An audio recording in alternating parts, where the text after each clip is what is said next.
Okay, let's make sure we're live.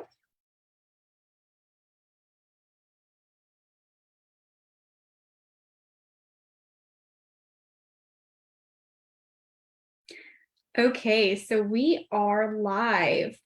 Welcome, mamas, to the Mom and Baby Nutrition Support Group with Alex Gardner. Okay, My name is Alex, and I'm a registered and licensed dietitian and a certified lactation consultant. And my goal in life is helping mamas just like them yourself, whether you're trying to conceive, already pregnant, or postpartum, nourish your body so that you can feel better, have more energy, deliver a healthy baby, recover faster postpartum, and do all of this without feeling so overwhelmed. But with that also comes taking care of a newborn. And inside this group, we go live every week to talk about topics that I get a lot of questions on. And one of those topics is, when is the right time to start my baby on solids? Does it matter how old they are? Should I be looking for specific signs? What types of foods should I start them with? What if they choke? There's all these different worries that can cause a lot of anxiety in mamas. And so today we're going to talk about really the basics of safely starting your little one on solids. So let's go ahead and dive in. So first of all, 6 months is key. Now, the 6-month birthday is not like a magical day. I mean, it is a magical day, but not just for starting solids. So for a long time, the recommendation was 4 to 6 months. But we know that babies really aren't developmentally ready until they're 6 months old. It's really not appropriate to be starting babies on solids at 4 months old. And I know that a lot of pediatricians will say, oh, it's okay, go ahead and start them on solids. But babies they grow, there's so much development that happens between 4 and 6 months that we need to give them a little bit of time to master and mature the skills required to eat. And so what we want to see is we want to see that baby is able to sit up unassisted. They're not toppling over. We also want to see that baby has really good head control, okay? Not flopping their head to the side or anything like that, because they're going to be eating. We don't want them to choke. We also want to see that the gag reflex is gone. So what do I mean by this? And this is a really good test to see if your baby is ready to start solid. So what we'll see, if you take a spoon and you do the little airplane thing, and then you're coming in and you put the spoonful of food in their mouth and they go bleh, and everything comes out. Not just like nothing goes back, it all comes out. That is a gag reflex. It's natural and it doesn't go away until about 6 months old. Now, feeding babies is going to be messy. You can't expect them to keep everything in their mouth all the time, but they have to at least be able to swallow some of it. And what this is the gag reflex is protecting babies from choking. And so if they're gagging it back up, they have that reflex to protect them. So we have to wait until that reflex goes away before they're really able to swallow a bolus of food, which means like a blob of food, basically, right? So that's something you can do to test. If you put some mashed carrots or pureed carrots in their mouth and everything comes out, they're not ready yet. Wait a few more days, try it again. We also want to see if your little one is like dagger eyes, staring you down while you're eating dinner, reaching for your food, bringing things to their mouths, bringing toys to their mouths and chewing on them. They're about ready for solids. And so these are all signs we can look for. Now, what about choking? I know that this is a very, very anxiety-inducing thought, okay? We want to make sure that our baby is not choking. But what is the difference between gagging versus choking? So gagging is your baby bringing food from the back of their mouth, from the back to the front, okay? From the back to the front. And gagging is when babies make noise. Choking is when the airway is blocked, there is no noise.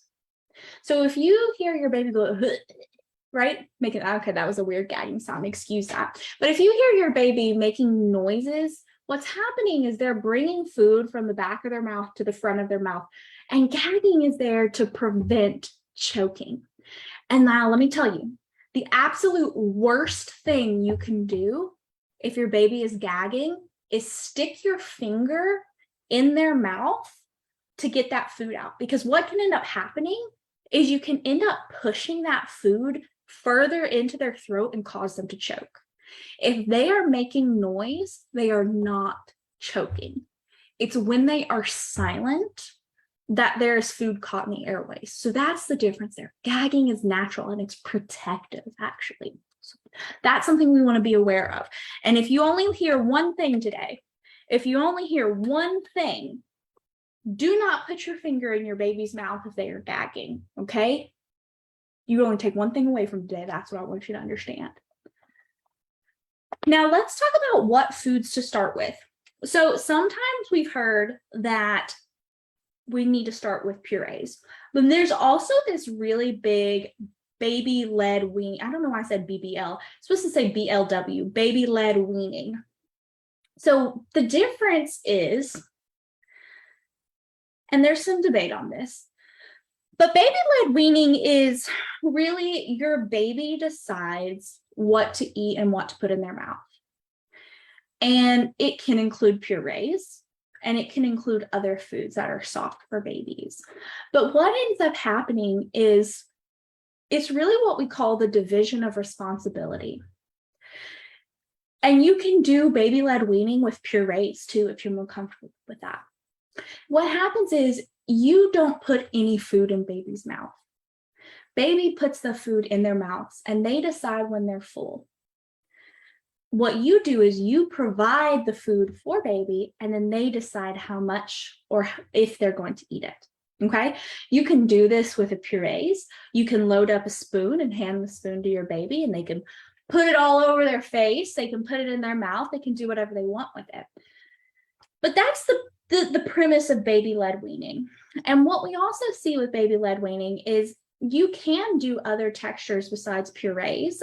And the only thing that you need to make sure of is that if you have a piece of food, it's like the size of your finger.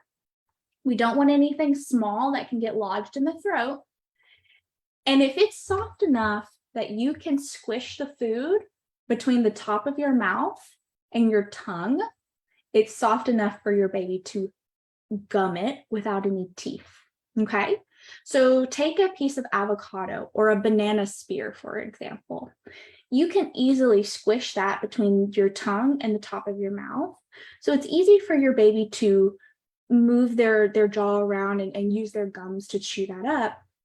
And it's also cut in a way that's safe so that they don't choke on it. But if that's not something you're comfortable with, you can always do purees. Purees are just another texture. Now, what about fruits versus vegetables? Are we supposed to start with vegetables because fruit's sweet and we don't want our babies to be addicted to sweet, or does it matter? And how long are we supposed to wait? Well, more evidence has shown that we don't have to start with a specific food. Okay, you don't have to start with vegetables. You don't have to start with fruit. You can start with whatever you want. We just want to be including a variety of foods within several days.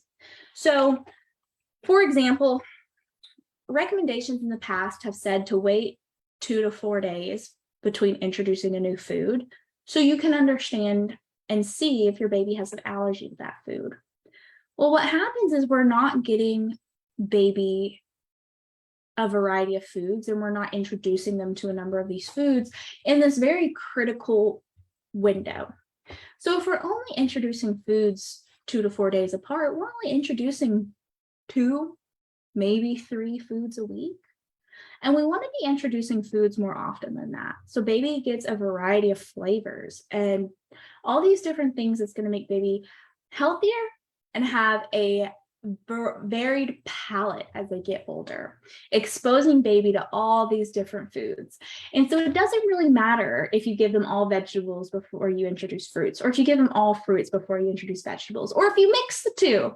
It really doesn't matter. We just want to make sure that baby is getting all the different nutrients that they need and exposed to a variety of different foods. So if any mamas have any questions so far, I think that's it for this live stream. Feel free to drop any questions if you're watching live. I've got the chat up. If you are watching the replay, feel free to put any comments in the comment section. And if you have any topics that you have questions on, let me know, because we've probably done a training on it in the group. And if we haven't, that is a great opportunity for me to do a topic on a live stream on that. So mamas, I hope you all have a wonderful, wonderful rest of your week. And I will see you all right here next Wednesday as we dive into another live training. See you all then. Have a great week, mamas.